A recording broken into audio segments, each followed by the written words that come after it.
अस्सलाम वालेकुम वरहमतुल्लाहि वबरकातुहू। आप देख रहे हैं मेरा फेसबुक और यूट्यूब चैनल और मैं हूं गुलाम नबी मदनी। इमरान खान ने कौमी असम्बली में वापसी के लिए मशरूत आमादगी जाहिर कर दी है। इमरान खान कौमी असम्बली में आ सकते हैं, लेकिन उसके लिए उन्होंने कुछ शराइत रखी हैं। ये शराइत क्या हैं और क्या वाकई इमरान खान के पसे पर्दा एस्टेब्लिशमेंट के साथ मामला तय पा गए हैं? एस्टेब्लिशमेंट और इमरान खान के बीच राबते हो रहे हैं, मुलाकातें हो रही हैं या नहीं हो रही, और सुलह का रोल कौन प्ले कर रहा है? क्या शहबाज शरीफ की हुकूमत का धड़न तख्ता होने वाला है?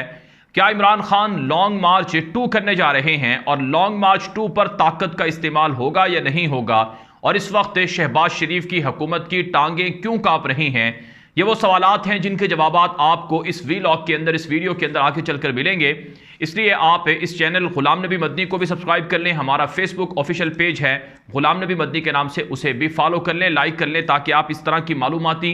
वीडियोस और वीलॉग वगैरह देखते रहें। नाज़रीन किराम, आज एक बड़ी खबर सामने आई है और ये खबर इमरान खान की जानिब से जब कुछ सहाफ़ियों से मुलाकात हुई उस दौरान बताई गई है। और इस खबर के हवाले से जो बाकायदा इमरान खान के करीबी लोग हैं उन्होंने भी तस्दीक कर दी है कि हाँ, वाकई ये खबर दुरुस्त है और इस वक्त पाकिस्तान के मीडिया पर भी चल रही है। खबर ये है कि इमरान खान ने कौमी असम्बली में वापसी के लिए मशरूत आमादगी जाहिर की है। इमरान खान ने कुछ शराइत रखी हैं कि कौमी असम्बली में हम वापस आ सकते हैं, लेकिन उसके लिए कुछ शराइत हैं, उनको पूरा किया जाना ज़रूरी है। अब ये जो कौमी असम्बली में इमरान खान की वापसी है, इसके लिए बहुत से इदारे मुतहर्रिक थे, बहुत से लोग मुतहर्रिक थे, और चीफ जस्टिस ऑफ पाकिस्तान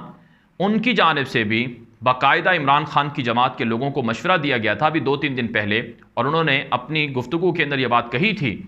कि इमरान खान और उनकी जमात को कौमी असम्बली में जाकर अपने मामला तय करने चाहिए। और उससे पहले जो पाकिस्तान की एस्टेब्लिशमेंट है उनकी जानिब से भी इमरान खान को कौमी असम्बली में वापसी लाने के लिए कोशिशें होती रहीं, और ईवान सदर भी मुतहर्रिक रहा। सदर पाकिस्तान डॉक्टर आरिफ अलवी भी इस सिलसिले में मुतहर्रिक रहे। और अब नाज़रीन किराम, जो पसे पर्दा राबते हुए हैं, मुलाकातें हुई हैं, उन मुलाकातों का नतीजा निकलना शुरू हो चुका है। इमरान खान किसी हद तक तैयार हैं और जो बर्फ़ थी वो किसी हद तक पिघल रही है, और इमरान खान ने भी एक तरह से अपने मौक़िफ़ से कुछ पीछे हटने का फ़ैसला किया है। लेकिन इसका मतलब ये नहीं है कि इमरान खान इन चोरों को NRO देने पर राज़ी हैं या शहबाज शरीफ की हुकूमत से कोई डील या समझौता करने जा रहे हैं, ऐसा नहीं है। बल्कि इमरान खान ने कुछ ऐसी शराइत रखी हैं जो बड़ी कड़ी शराइत हैं, और यकीनन उन पर अमल होना मुमकिन नहीं है, बहुत मुश्किल है। इमरान खान ने कौमी असम्बली में वापसी के लिए जो पहली शर्त रखी है वो है साइफ़र की तहकीकात। आप जानते हैं अमरीकी साइफ़र पाकिस्तान के अंदर आया था और कहा जाता है कि वो इमरान खान से दफ्तर खारजा के अंदर छुपाया भी गया था, और उस अमरीकी साइफ़र के अंदर इमरान खान की हुकूमत को धमकी दी गई थी, और ये कहा गया था कि इमरान खान ने रूस का दौरा क्यों किया है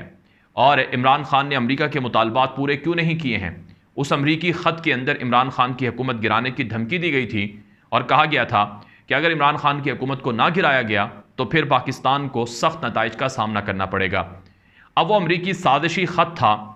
वो अमरीकी साइफ़र था जो पाकिस्तान भेजा गया था। अब वो इमरान खान के नाम नहीं था बल्कि किसी और के नाम था, और उस अमरीकी साइफ़र के अंदर कौन कौन मुलव्वस है, कौन कौन उस साजिश का हिस्सा है, ये अभी पर्दे के अंदर ये बात है और ये अभी राज है। इमरान खान ने अपने दौर में इस अमरीकी साजिश की तहकीकात की कोशिश की, और बाकायदा 2 मरतबा जो नेशनल सिक्योरिटी काउंसिल है उसकी मीटिंग भी हुई इमरान खान के दौर में भी और उसके बाद भी, और उसके अंदर अमरीकी साइफ़र के अंदर धमकी अमेज़ अल्फाज की तस्दीक की गई थी।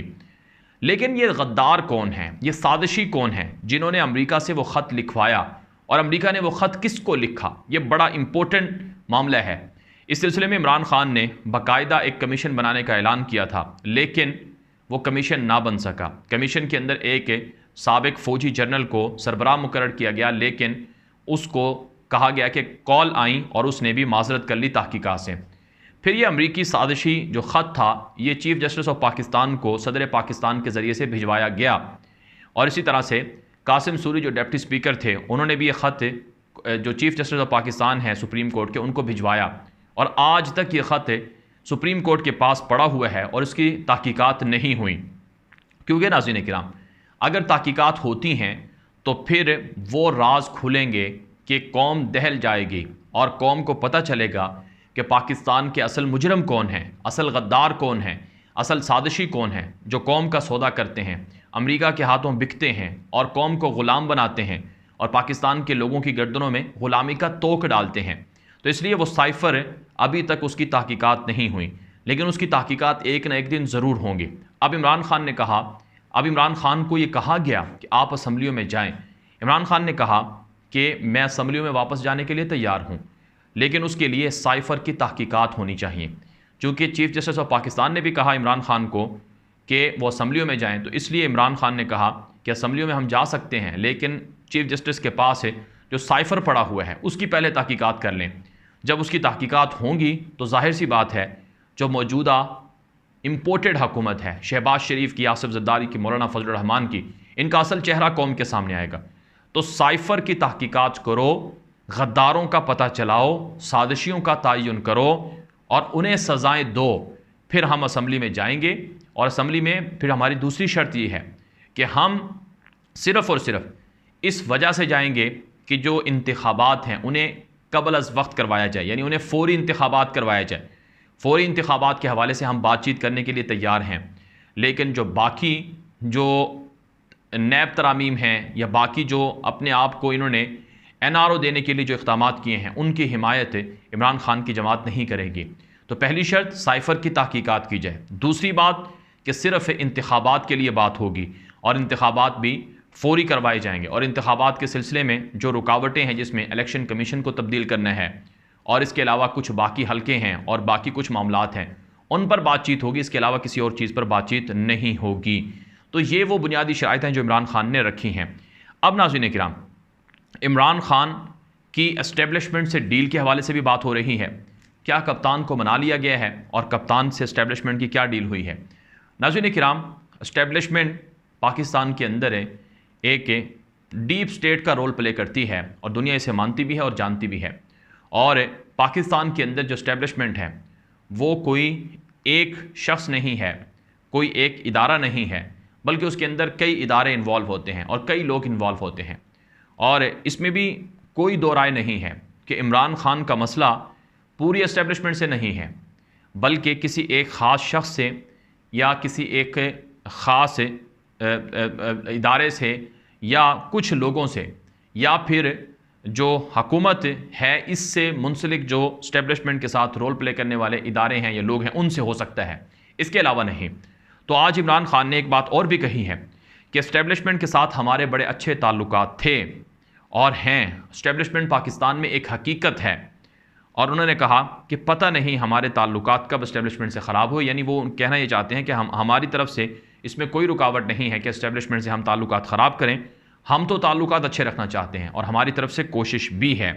تو اس لیے عمران خان نے ایک طرف سے اپنی طرف سے آمادگی ظاہر کی ہے کہ اسٹیبلشمنٹ کے ساتھ ہم چلنے کو تیار ہیں۔ پھر عمران خان نے ایک بات اور بھی کہی ہے، انہوں نے کہا کہ بھارت کی برتری اور چوکیداری ہمیں تسلیم نہیں ہے، نہ ہی ہم اسرائیل کو تسلیم کرنے کی خارجہ پالیسی کو تسلیم کریں گے، نہ ہی ہم اسرائیل کو تسلیم کرنے کی شرط پر کوئی کندھا دیں گے، اور ہم اپنی فورن پالیسی کو آزاد رکھیں گے اور آزاد خارجہ پالیسی کی بنیاد پر ہماری واپسی ہو سکتی ہے۔ تو بہرحال ناظرین کرام اب یہ ایک بڑی ڈیولپمنٹ ہے، بڑی اپڈیٹ ہے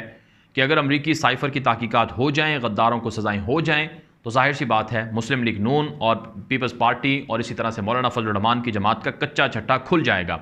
لیکن اتنی بات بھی حقیقت ہے کہ عمران خان اس وقت پاکستان کے مقبول ترین لیڈر ہیں اور عوام انہیں پسند کر رہی ہے، عوام ان کے ساتھ ہے، اور جب تک عمران خان کے ساتھ عوام کھڑی ہوئی ہے نہ تو انہیں کوئی نقصان پہنچا سکتا ہے اور نہ ہی یہ پاکستان کے مفاد میں ہو سکتا ہے۔ یہ ویڈیو عام کر دیں۔ مزید خبروں کے لیے آپ ہمارا یوٹیوب چینل ہے غلام نبی مدنی، اسے فالو کر لیں، ہمارا فیس بک پیج ہے غلام نبی مدنی آفیشیل، اسے بھی لائک اور فالو کر لیں۔ اب تک کے لیے اتنا ہی اجازت دیجیے۔ السلام علیکم ورحمۃ اللہ وبرکاتہ۔